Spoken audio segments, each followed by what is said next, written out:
भली ओ ढोलण साई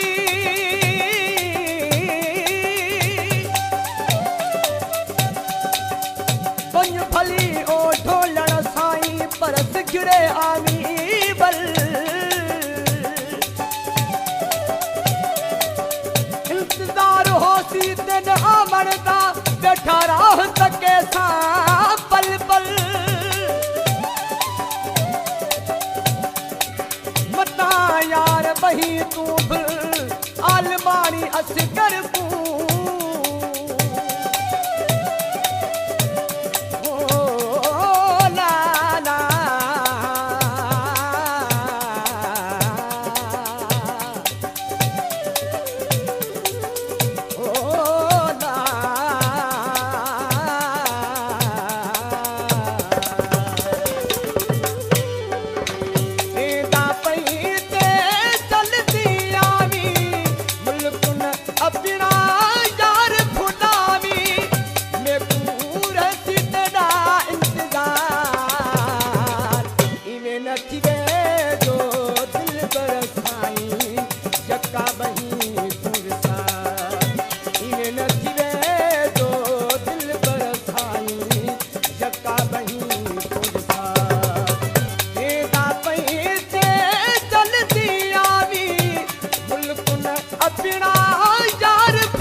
तेरी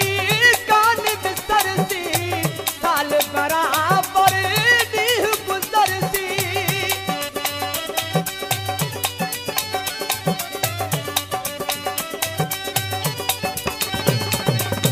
याद तेरी कान बिसरती साल बराबर दी गुजरती मैं रो रो थी बोसा बीमार नथिरे जो सुनल साई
नथी वे जो दिल बरसाई चका बही तुझ साथ इने नथी वे जो सुनल साई चका बही तुझ साथ एदा पई ते चलती आवी मुल्क न अपना यार खुदावी ने पूरे सिद्धड़ा इंतजार इने नथी वे